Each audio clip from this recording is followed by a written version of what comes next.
oduu ammee dogoggora keenyaan ittiin ulaa galaanaa dhabde jee Jeneraal Yohaannis Gabra Masqal. Qondaalli olaanaan wayyaanee mallasii wajjin biyya gaggeessaa ture kun dogoggora isaaniitiin ittiin uummanni miliyoona 120 ulaa galaanaa dhabuun gaabbii itti ta'eeti jira.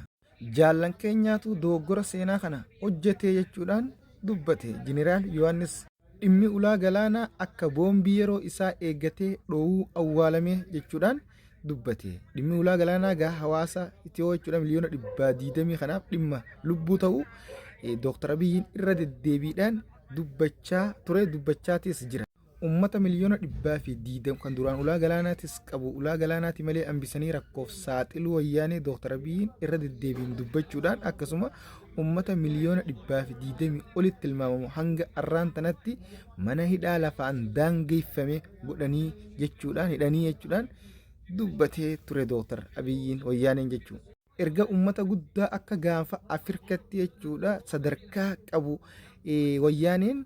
mana hidhaa lafaan daangeffamte iitee Itiyoon hanga arraan tanatti jechuudha irkattummaadhaan jiraachaa jirti. Jabuuti irratti irkattee biyya xiqqoo jechuudha kutaa magaalaa takkitti isaanii tungeenya irratti irkattee irkannaadhaan jiraachaa jirti. Kanaaf dhimmi kun dhimma hawaasaa fi dhimmi ulaa galaanaa hooggantoota biyya bulchaa jiruufis dhimma lubbuu ta'uu irra deddeebiin dubbachaa jiran ammallee akka jechuudha qabsoonis ta'uu argatan tattaaffii fi sochii eegalan ittuma fufaati jiranii jechuudha. Kanatti aansuudhaan wal waraansi Oromiyaa keessatti obboleeyyan jidduutti eegalamee deemaa jiru waan akka malee nama gaddisiisaati, nama naasisaati, nama rifachiisaati. Obboleeyyan yeroo wal waraananii awwaalcha wal dhorkanii dira irratti wal gatanii bineensaa wal kannan kana arkuu caalaa maaltu nama gaddisiisa? Dhaloota dhufu maal seenaa dhaalchisan jechuudha. Qaamni kunis hawaasaa fi uummataa fi biyyaaf dhaabbannee jaan kunis jechuudha uummataa fi biyyaaf qabsoona jaan yeroo jechuudha obboleeyyan isaan kun obboleeyyan haadhaa fi abbaa tokkooti. Kaayyoon isaanii tokko, galmi isaanii tokko biyya takka ijaaruu fi uummata tokko dhaabanii tasgabbeessanii jiraachisuudha akka bilisa baasanii. Kanaaf yeroo immoo wal gatanii jechuudha akkanatti awwaalcha wal dhorkanii haala walirraa baana jaanii eertee miti du'aa gama hundatti wal fannisanii jechuudha wal bira dhaabbatanii uummata xiinsammuu uummata tuqanne jechuudha. Maaltu nama dhageema? Maal dubbanna? Dhaloota maal laachisan? Dhugumatti jechuudha hooggantootaa fi gartee miti hooggantoonni qaama hidhateetis ta'e hooggantoonni biyya bulchuus ta'e hooggantoonni xixiqqoota dhaabbilee siyaasaa Oromoo kunis ta'e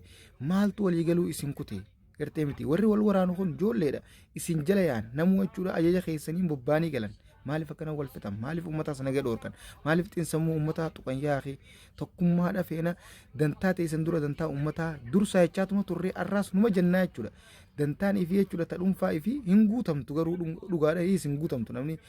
ammoo dantaa ifii caalaa dantaa uummataa laaluu qaban. Dantaan nama tokko tan jechuudha boru yoo akka gachiisaniin duutan isin keessaa haqamtee isin wajjin badduu dandeessu tan namni isin irratti hin dhageenye isin galmaas geessuu hin dandeenye jechuudha. Ammoo dantaan uummataa uummanni yoomillee jiraataadha. Horaa deema akkasuma jiraata jechuudha lafaa fi uummanni ni jiraata. Kanaaf dantaa teessan dhiisaa dantaan teessan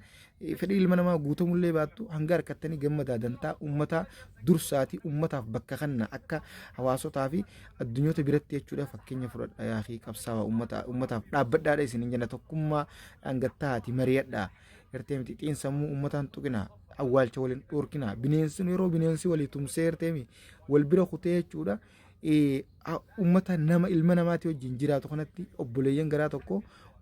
jiraachuu wal dhorkee seenaa badduu dhaloota dhaalchisaa jiraachuun kun waan nama gaddisiisu waan dubbannu wallaalle tokkummaa keessa hawwina rabbiin isinaa tokkomsu ammoo fiidiyoo namaa garaa jirru kun waan hedduu nama gaddisiisa. Kanatti aansuudhaan sagantaan baankii uummataa baankii Raamis baankiin guddoon jechuudha dhalarraa bilisa taa'e uummata islaamaa miliyoona 120 olii hunda jechuudha haammattee gartee miti qabeenya isaanii hooftu sagantaa guddoo magaalaa gudditti jechuudha baha Oromiyaa adaree biyyootti galma calanqotti waan qophooyte fuuldura keenya jechuudha shawwaala 29 yookaan apireelii meeqa 27 qophooyte waan jirtuuf asirratti jechuudha tokko xiqqaa guddaan keessan kan biyyaa fi alaa kan ala jirtanis qilleensumarraan kan biyya keessa jirtan xiqqaa fi guddaan dhiiraa fi dhalaan akka irratti argamtan isin afeerree jira waamicha isiniifis godhaa jiran hooggantoonni baankii Raamis akkasuma abbootiin qabeenyaa gurguddoon kanneen akka jechuudha yaadataa Junaydii Sheekh Jamaal Aliyyi Abdullah warreen jechuudha arjummaa fi hawaasa kana gadhaabuun jechuudha sadarkaa qabatanii jiran qabeenyaanis akkasumatti rabbi dabalee haa kennuuf isaan hundaatu irratti argama abbootiin qabeenyaa gaa hedduudha kan irratti argamu kanaaf waamicha owwaadhaa dhaqaa waan ofii abbaatu jabeeffata jabeessaa gadhaaba ammallee cimsaa jedhaan isiniin jenna sagantaa afeerraa kan akka irraa hin hafne asumaan dhaamsa isinii dabarsina. Kanatti aansuudhaan du'a moodelistii Oromoo Qananii Addunyaatiin wal qabatee jechuudha manni murtii shakkamaa duraanii dhagaa qaadhimaa isaa Andu'aalam Gosaa mana murtiitti guyyaa arraantanaa dhiyeesse manni murtii dhaddacha araadaa arraantanaa jechuudha miidiyaaleen tokkolleen jechuudha gaazexeessonni akka jechuudha hin seenne dhorkame kana poolisiitu jechuudha iyyata galfate ummata shakkin ummata sobaan ummata burjaajeessa waan ta'eef akka jechuudha gartee miti gaazexeessonni tokkolleen achi hin seenne jechuudha erga poolisiin jechuudha waan kana qorattu qorannoo kana mana murtii dhaddacha jechuudha federaalaa gaafattee booda manni murtii federaalaatis akka jechuudha dhorkaman ajaja dabarsee dhorke ammoo arras manni murtii dabarseeti jira waan jechuudha qorannoo hanga arraan tanaa ballama kannameef kanarratti gaggeessees mana murtii dhiyeessee erga laalamee booda guyyaa dabalataa akka kannaniif amma guyyaa 10 akka dabalataa akka harkatan mana murtii kana poolisiin gaafattee ammoo manni murtiitis guyyaa 8 dabaleefii jira kanaaf gaa ammas manni murtii dabree jira ammoo abukaattoon shakkama kana Andu'aalam jechuudha akka shakkamaan kun konsertii qopheeffatu konsertii irratti akka argamu mirga wabiitiin akka gadhiifamus mana murtii gaafatee jira manni murtii immoo gaafi kana fudhatama hin gooneesi hin kennineefi wanni jeessi tokko hin jiru kanaaf gaa hanga jechuudha murtee taanitti walumaan eegnee hordofnee isin gabaafnu ta'a dhiiga miicciyootis rabbi haa baasu. Kanatti aansuudhaan maallaqni sobaa biyya teenya keessatti maallaqa dhugaa fakkaatee waan hojjetamee jiruun jechuudha uummata burjaajessu gabaafa irratti jechuudha dhiyeessanii wayiin bitachaa jiraniif poolisoonni jechuudha akka irraa of eeggannoo godhan ajaja dabarsanii hubachiisaniiti jiran keessattuu zamana kana gaa maallaqa jechuudha meeshaa ammayyaa fayyadamuudhaan dargaggoonni jechuudha bifaatumaatiin maallaqa jechuudha maallaqa dhugaa san fakkaatu baasanii uummataan burjaajessaa jiran kanaaf uummanninis akka sirriitti of eeggannoo godhu ajaja dabarsaniiti jiranii kanaaf irraa of eeggannoo godhaadha dhugatti maallaqa sobaatiin nama burjaajessuun waan gaariillee miti hundaafuu jechuudha biyyi teenya biyya akkaan beekamtu akkana jennee isin himnu of eeggannoo godhaa hundaafuu maallaqni sobaa akka jechuudha maallaqa sobaatiin horii fi waan gabayaa jechuudha dhiyeessitan isin harkaa baasee isin hin kasaarre asumaan nutis dhaamsa jechuudha poolisiin isin dabarsitan isin biraan ga'uu barbaanna. Kanatti aansuudhaan gareen jechuudha birgeed Niyaamaduu kan jechuudha hidhattoota jechuudha Eeltiraa warra jechuudha sirna amma biyya bulchaa jiru Isaayyaas Afawarqiidhaan lolan Finfinnee keessatti waajjira banachuu isin gabaafna jira ammaan tana waajjirri isaan banatan kun jiddugala jechuudha leenjiif kanaafis akka ta'u babal'isaa jiraachuun gabaafame ammoo jechuudha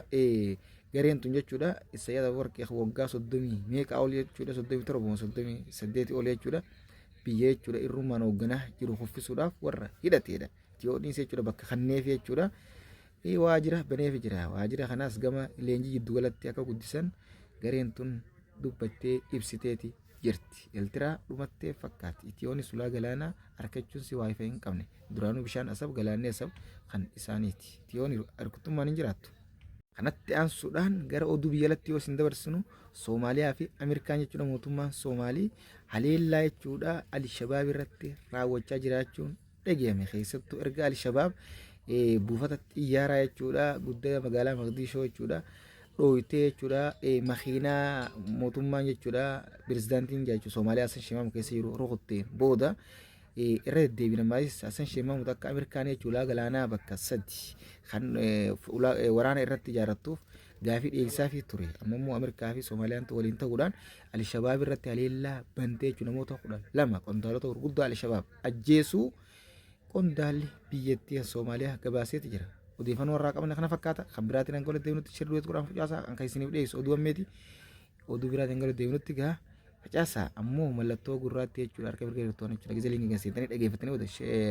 subscribe godhuu hin dagatina hirmaannaa akkasii hedduu namatti tola galatoomaadha har'a oduulee gaa biyya alaa hedduu isiniin finnee dhiifama anillee hedduu mashkuula gaa mashkuuluma wajjin laazima odeeffannoo haaree guyyarraa dhaguu qabdanii jeetiin anis isin biraan ga'aa kan biraan yoo ngalateemtu naganaaf tura assalamu alaikum warahmatullahi wabarakatuh.